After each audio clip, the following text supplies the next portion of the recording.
This must be the place. Professor Oubier's house. Looks pretty creepy. I'd been away from Paris and hadn't seen Nico for nearly 6 months. I wanted to celebrate our reunion, but she had other plans. An appointment with an archaeologist. Something to do with a Mayan stone she came across while researching a story.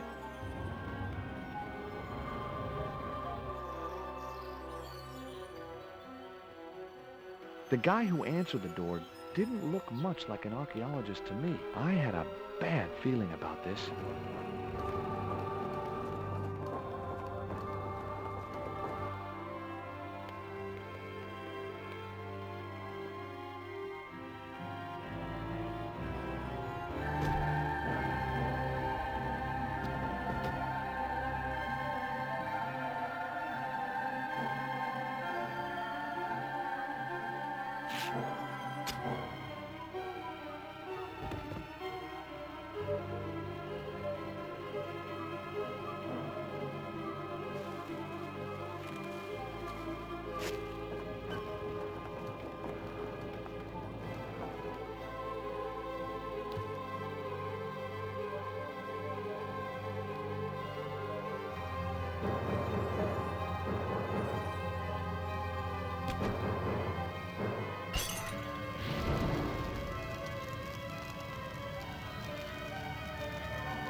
I glanced over the books, vaguely hoping to find a copy of How to Deal with Poisonous Spiders While Tied to a Chair. No such luck. But I noticed one corner of the bookcase was supported by a loose block of wood.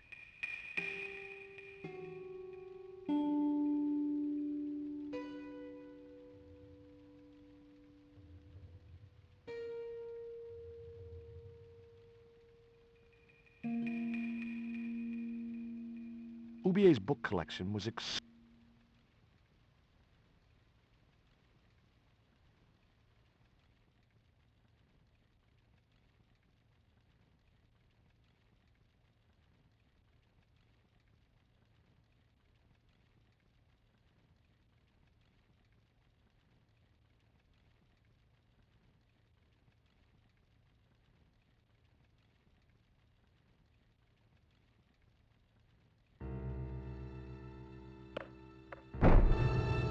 Maybe I'd been a little heavy-handed, but it was a question of survival. Of course, I was still tied to a chair in a burning house with no means of escape.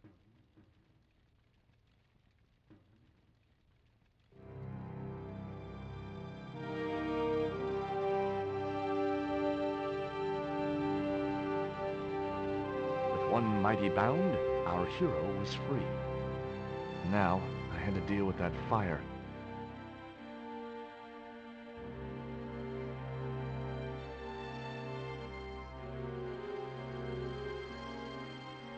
I wasn't going to get through those sturdy bars.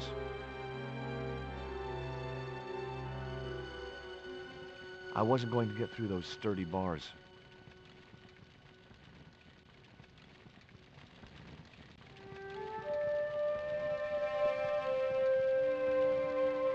There was no pressure in the siphon. I guess it was out of gas.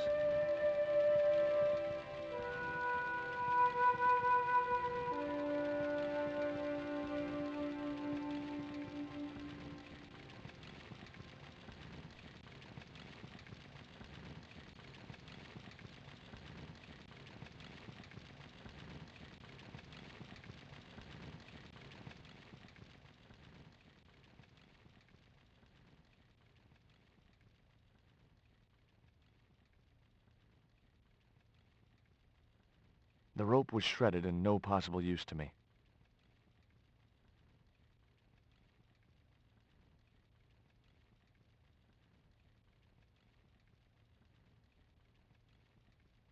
Highly artistic, but of very little practical use.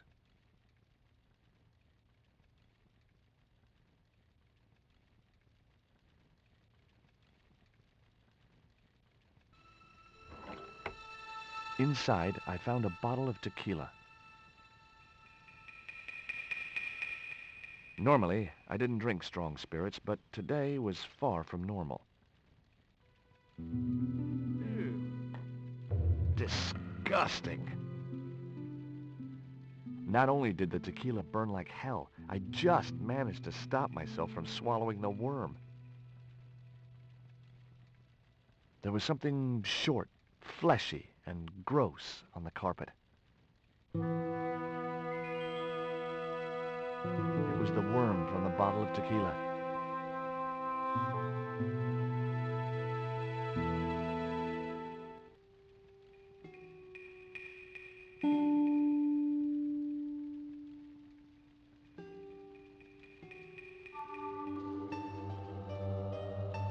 That dart was sharper than a mosquito's business end, but this didn't deter me from getting it anyway.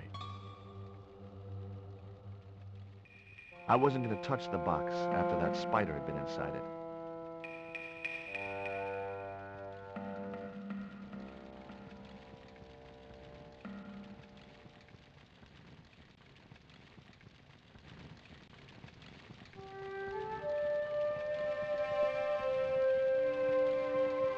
There was no pressure in the...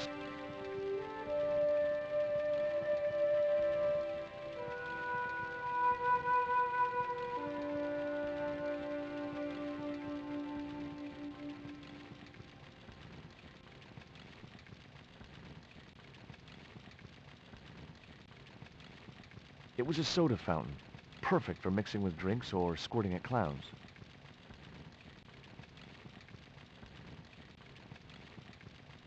It was that itsy-bitsy tequila. I really must remember to... The fire had taken hold and ignited part of the polished wooden floorboards.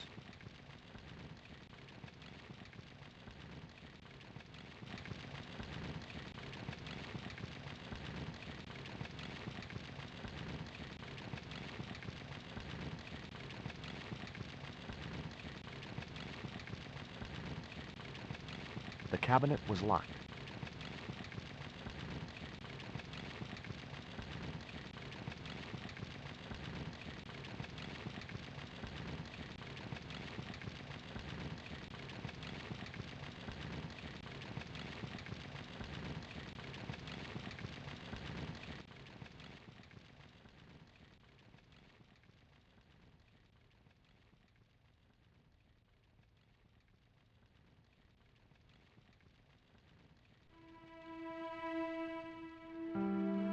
It was a stylish little canvas number containing a lipstick, a handwritten note, and a pair of nylon panties with a large love heart emblazoned across the front.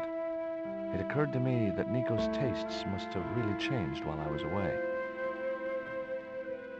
Well, they could be useful.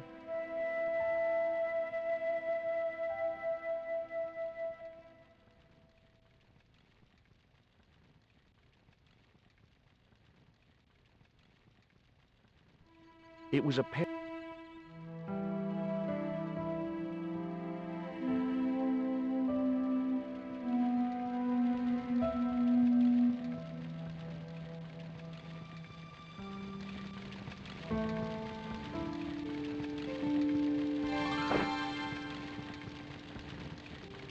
As I released the lock, something blew the doors open.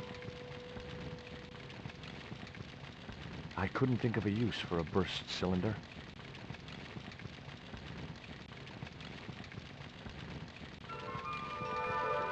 That cylinder was hot. I couldn't pick it up with my bare hands.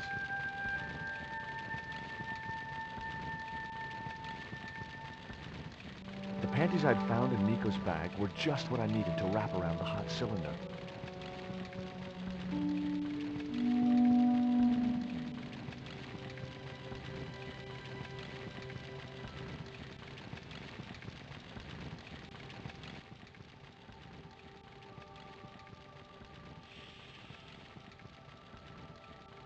The cylinder gave out a faint hiss as the valve opened. Huh? Now I had one primed up and ready to use extinguisher.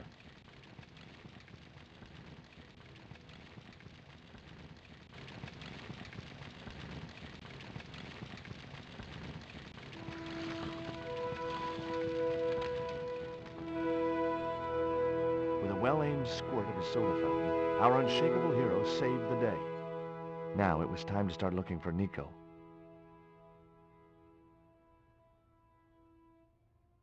I wasn't going to burn myself on that red-hot doorknob, and it wasn't the time for subtlety.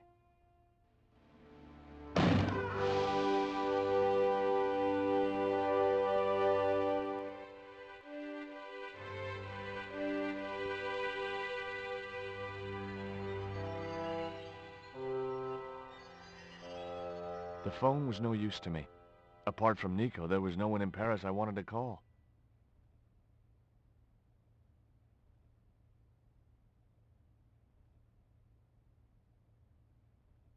I'd found a piece of newspaper folded in two.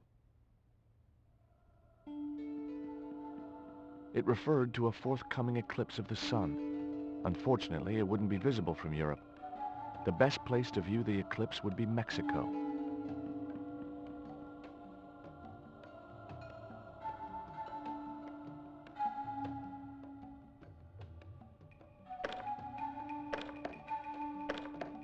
It was locked.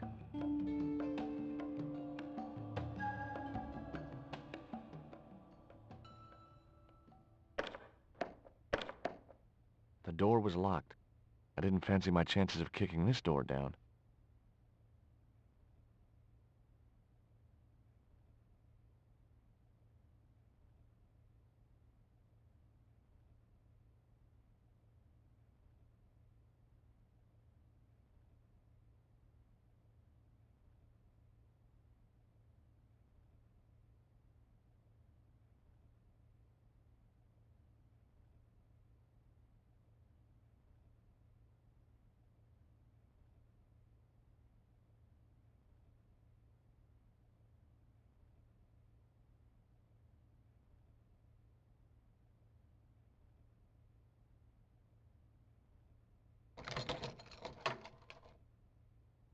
The tiny point was only of use for picking small locks.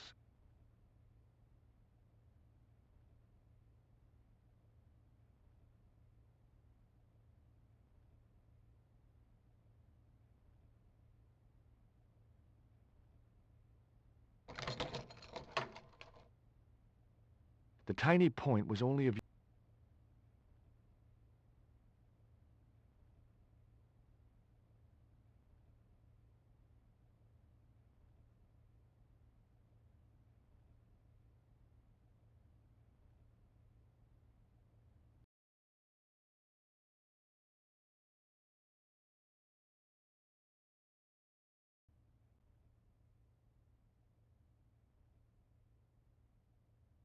I couldn't.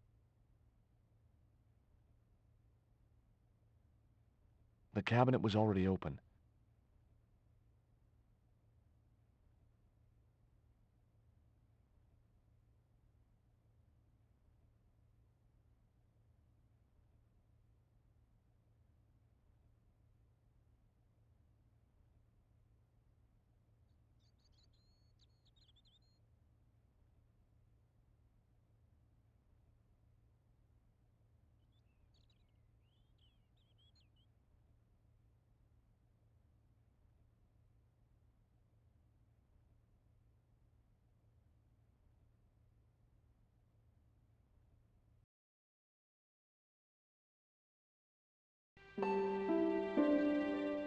Nice couple.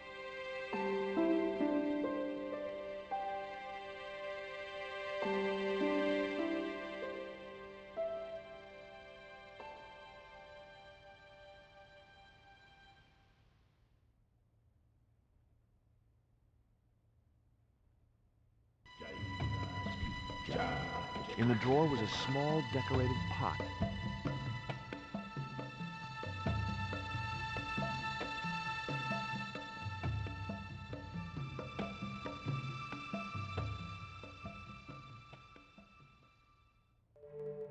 The pot contained a key. The red and yellow pot had black decorative markings. Weird mutant hand.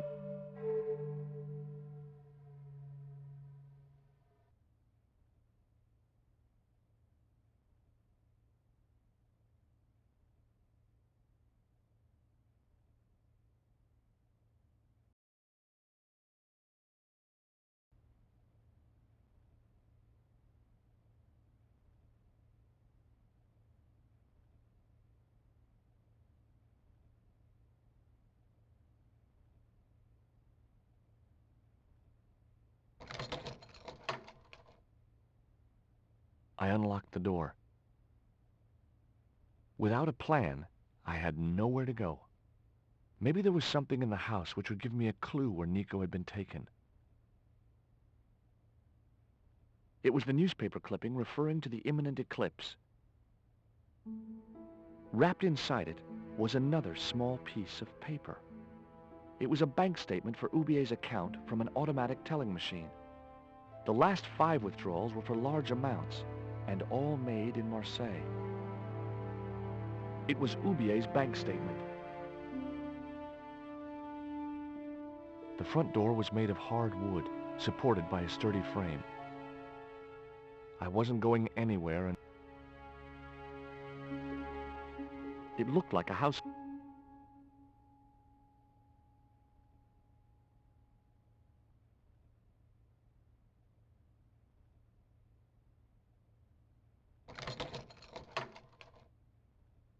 The house key didn't fit this lock.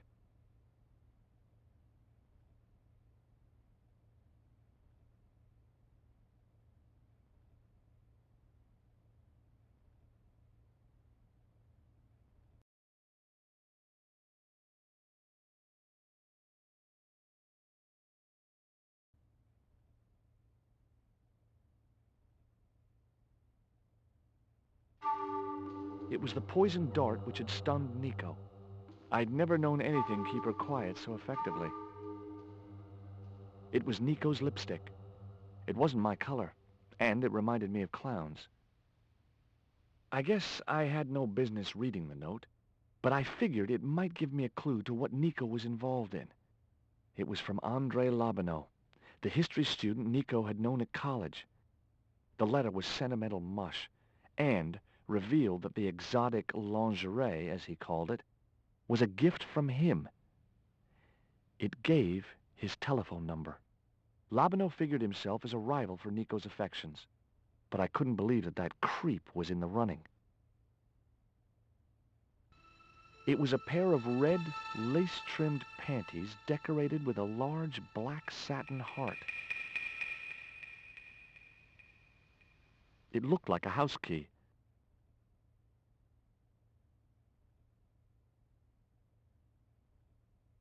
The doorway led to the stairs.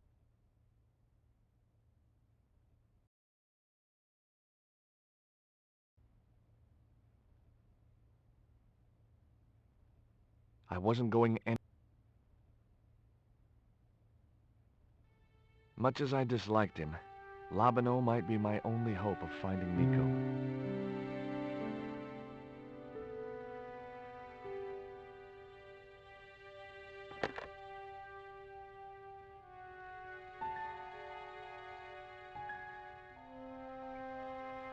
Hi, Andre?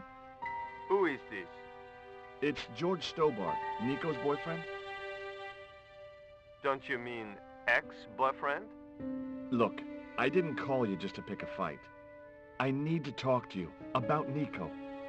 Can't you accept she's just not interested in you? Listen, Andre, we need to talk. Nico's life depends on it. Okay. You remember the cafe at Montfaucon? Sure. Andre? You'd better show, you creep. I felt an irrational urge to wipe my ear.